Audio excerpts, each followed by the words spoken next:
Jangan asal memilih deterjen untuk laundry jika ingin hasil cucian maksimal dan mesin awet. Jangan sampai salah pilih deterjen.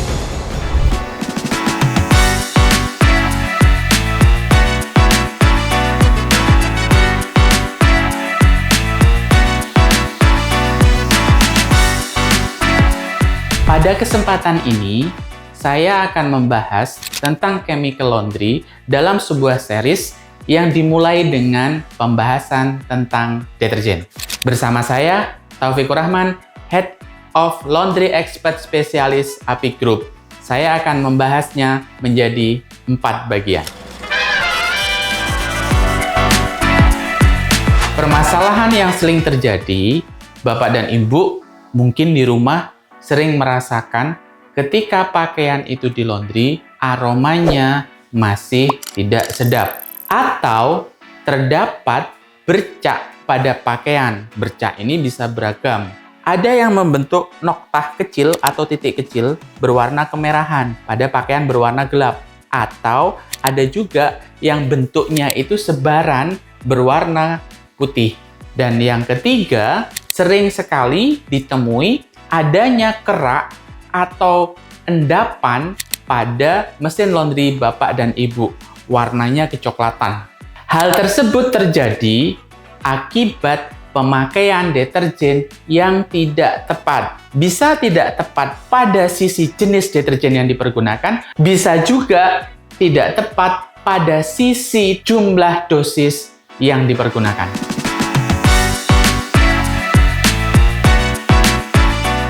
Seperti kita ketahui, deterjen ini memiliki beberapa jenis atau beberapa bentuk. Ada yang serbuk, ada yang cair, ada juga yang kapsul.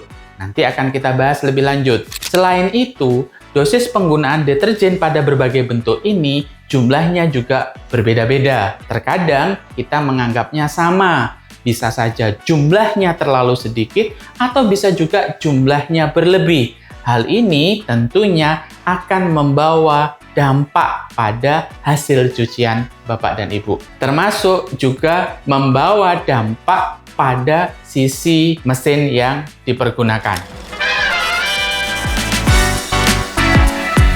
Ada beberapa hal yang perlu kita ketahui di awal terkait dengan deterjen ini. Yang pertama, kita harus memahami fungsi dari deterjen itu sendiri. Deterjen ini berfungsi sebagai chemical atau bahan yang dipergunakan sebagai zat aktif untuk pembersih pada bahan kain atau seringnya kita aplikasikan pada pakaian. Pembersih ini bisa membersihkan kotoran yang berupa kotoran debu, bisa juga membersihkan dari sisi bakteri yang ada, bisa juga membersihkan dari unsur noda lemak, tinta, dan lain sebagainya. Berikutnya, kita perlu ketahui juga kandungan yang ada di dalam deterjen itu sendiri.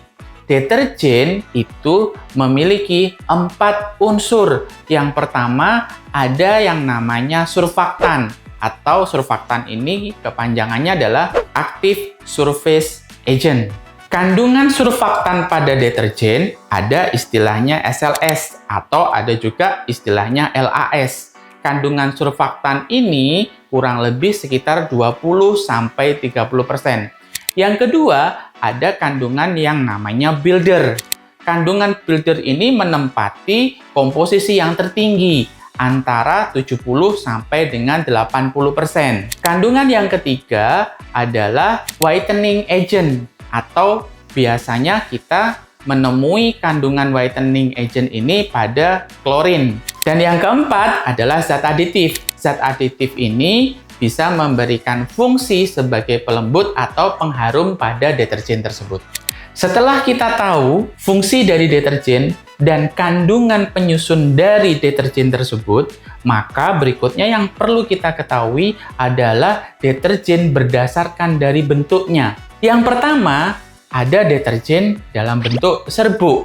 Deterjen serbuk ini memiliki kelebihan yang pertama, dari sisi busa, dia sangat melimpah. Yang kedua, dari sisi harga, deterjen serbuk harganya jauh lebih ekonomis. Namun, deterjen serbuk ini memiliki kelemahan, dia tidak mudah terlarut dalam air dingin. Apapun kalau kena yang dingin kan jadinya membeku, termasuk hati kita. Dingin, tetapi tidak kejam. Dan deterjen serbuk ini sangat sesuai ketika dipergunakan untuk mesin cuci top loading. Kenapa? Karena pada mesin cuci top loading ada teknologi yang disebut dengan agitator atau kita sebut juga dengan pengaduk. Mengingat deterjen serbuk ini prosesnya seperti tadi saya sampaikan, untuk bisa larut dalam air dingin, dia membutuhkan waktu dan mechanical action tersendiri. Untuk deterjen serbuk ini, takaran yang bisa dipergunakan itu adalah sebanyak 5 gram untuk 1 kilogram pakaian kotor. Jadi nanti tinggal disesuaikan aja berapa jumlah berat pakaian yang akan dicuci dengan jumlah deterjen yang akan dipergunakan. Berikutnya, kita kenal juga deterjen yang berbentuk cair. Ini yang paling lazim kita temui. Deterjen-deterjen dalam bentuk cair ini merupakan deterjen yang sangat sesuai untuk mesin cuci front loading. Karena deterjen cair ini sangat mudah larut dengan air. Namun deterjen cair ini dari sisi harga sedikit lebih mahal daripada deterjen serbuk. Komposisi penggunaan deterjen cair ini 10 ml untuk 1 kg pakaian. Jadi, sekali lagi, tinggal dihitung berapa pakaian yang akan dicuci dengan kebutuhan deterjen yang akan dipergunakan. Alasan lain kenapa deterjen cair ini sangat sesuai untuk mesin cuci front loading, karena deterjen cair ini didesain dengan rendah busa atau low foam. Sedangkan sebagaimana kita tahu, mesin cuci front loading itu dia tidak bisa memproses laundry dengan busa yang terlalu banyak jumlahnya. Ini akan menyebabkan gangguan pada mesin itu sendiri. Dan baru-baru ini kita bisa menjumpai deterjen dalam bentuk kapsul, warna-warni, mirip kayak permen. Ada yang warna merah, ada yang warna putih, dan warna hijau dalam satu kapsul. Deterjen kapsul ini terdiri dari deterjen itu sendiri, softener, dan pengharum. Dia dibungkus oleh selaput kapsul yang terbuat dari selulose. Deterjen ini, dosis penggunaannya, satu kapsul bisa dipergunakan untuk 5 sampai dengan 7 kg pakaian. Akan tetapi, deterjen ini pada beberapa percobaan yang kami lakukan, kapsulnya tidak bisa pecah sempurna. Kelemahan lain dari deterjen kapsul ini, harganya jauh lebih mahal daripada deterjen yang cair. Sehingga ketika dipergunakan untuk usaha laundry, deterjen ini akan menyebabkan hitungan HPP-nya jauh lebih mahal. Artinya, keuntungan Bapak dan Ibu akan sedikit berkurang. Pada kesempatan ini, saya akan berbagi tips bagaimana memilih deterjen untuk kebutuhan laundry. Yang pertama, pilihlah deterjen yang sudah bersertifikat halal. Karena saat ini ketika kita berbicara tentang halal, ini sudah menjadi isu. Dan ini sudah bukan hal yang tabu lagi untuk dibicarakan. Beberapa konsumen sudah menanyakan, apakah mekanisme cucinya itu bisa memenuhi kriteria bersuci yang dibutuhkan sesuai dengan kaidah fikih. Yang kedua, pilihlah deterjen yang memiliki label metik. Karena deterjen metik ini didesain sedemikian rupa. Yang pertama, deterjen metik dibuat dengan konsep rendah busa pada penggunaannya atau low foam. Sehingga kalau kita berbicara tentang efek terhadap lingkungan, maka pencemaran lingkungan yang ditimbulkan oleh penggunaan deterjen bisa diminimalisir.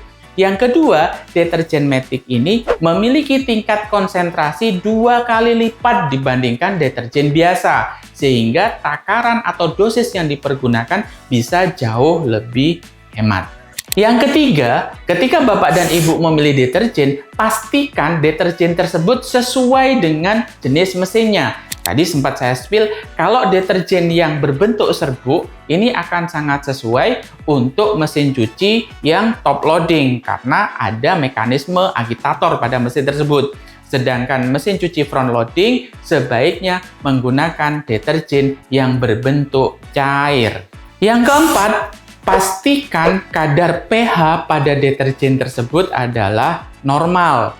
Karena kadar asam yang terlalu tinggi pada saat proses pencucian itu juga bisa berdampak merusak pakaian. Selain kadar pH, Bapak dan Ibu perlu ketahui juga apakah pada deterjen tersebut mengandung soda as atau lebih familiarnya kita kenal dengan soda api atau bahasa kimianya natrium hidroksida. Karena pada deterjen yang memiliki kandungan natrium hidroksida, kadar asamnya lebih tinggi dan itu berpotensi merusak pakaian. Berikutnya, tidak kalah pentingnya juga, pelajari pada kandungan surfaktannya itu sebisa mungkin yang menggunakan surfaktan anionik.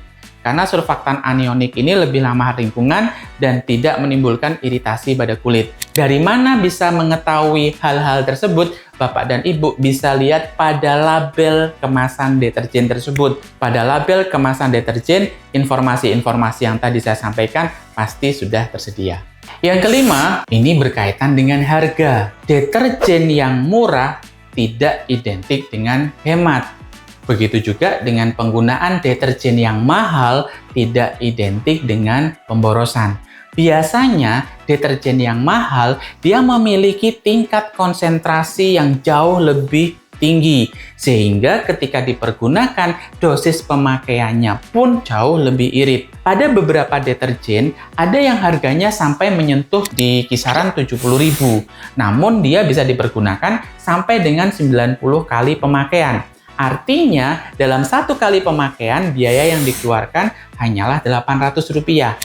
Namun, di sisi yang lain, bisa juga Bapak dan Ibu menemui deterjen yang harganya jauh di bawah itu, lebih murah. Semisal, harga deterjennya cuma Rp50.000, tapi dosis anjuran pemakaian hanya bisa dipergunakan untuk 50 kali mencuci. Artinya, dalam satu kali proses mencuci, Bapak dan Ibu mengeluarkan biaya sebanyak Rp1.000.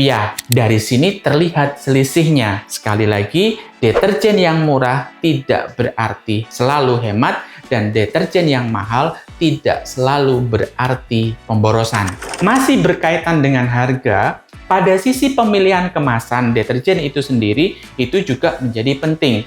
Terdapat deterjen yang kemasannya itu sampai dengan 5 liter. Ada juga deterjen yang kemasannya itu kecil-kecil. Bisa jadi hanya 500 ml atau setengah liter atau 1 liter. Kalau kita pergunakan untuk bisnis laundry, maka idealnya Bapak dan Ibu mempergunakan deterjen dengan kemasan yang besar. Kenapa? Karena pemakaian yang berulang. Semisal ada deterjen dengan kemasan 5 liter atau kurang dari itu, semisal 4,5 liter, harganya 70.000 sekian. Artinya setiap 1 ml yang Bapak Ibu keluarkan itu berkisar hanya Rp15.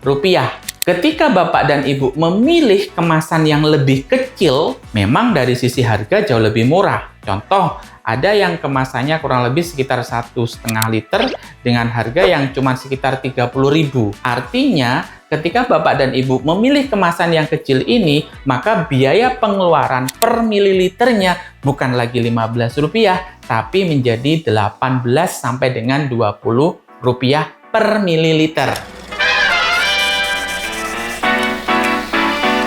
Dari uraian ini tadi, dapat kita ambil kesimpulan dalam hal pemilihan deterjen. Pemilihan deterjen yang sesuai, yang pertama akan memberikan dampak positif pada diri kita. Artinya apa? Penggunaan deterjen yang sesuai dapat menghindari resiko iritasi terhadap kulit. Berikutnya, penggunaan deterjen yang tepat ini akan membantu mesin cuci yang kita pergunakan memiliki durability atau masa pakai yang lebih panjang. Andai kata deterjen yang dipergunakan ini tidak sesuai, maka terdapat kerak atau endapan pada mesin tersebut, mesin ini nanti akan memerlukan maintenance dengan intensitas yang lebih sering. Artinya, ini juga merupakan biaya tambahan yang harus Bapak dan Ibu keluarkan. Ingat, biaya maintenance nggak murah loh.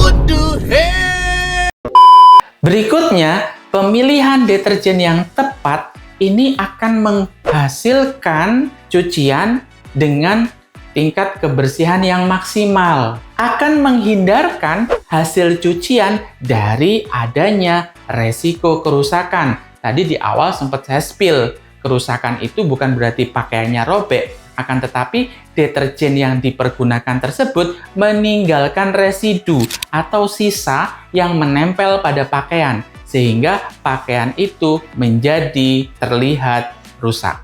Penggunaan deterjen yang tepat ini juga akan berdampak secara besar utamanya terhadap lingkungan. Sebagaimana kita ketahui bahwa 70% pencemaran lingkungan, khususnya di air, itu dihasilkan oleh limbah hasil proses pencucian.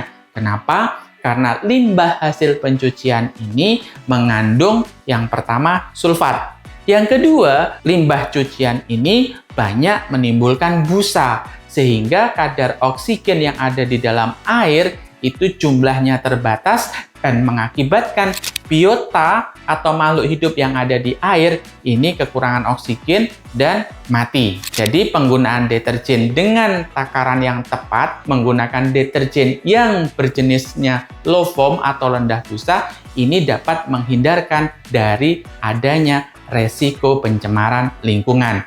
Ini erat kaitannya dengan beberapa isu terkait dengan pengolahan limbah yang harus dijalankan oleh pengusaha laundry. Seperti apa mekanismenya? Nanti ikut kelas ya.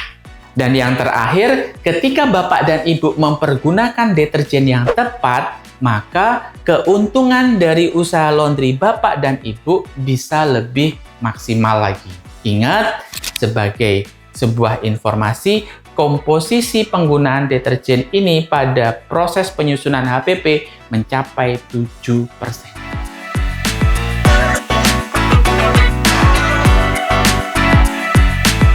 Pembahasan secara khusus dan mendalam tentang chemical laundry ini akan dibahas di kelas yang diselenggarakan oleh Apik Academy. Jangan sampai kelewatan, segera daftar melalui nomor telepon di bawah ini. Dan jangan lupa follow Instagram Apik Academy untuk mendapatkan informasi terbaru tentang kelas-kelas yang akan diselenggarakan. Sekian pembahasan kali ini terkait dengan chemical laundry, khususnya deterjen, bersama saya, Taufikur Rahman, Head of Laundry Expert Specialist Apik Group. Sampai berjumpa kembali.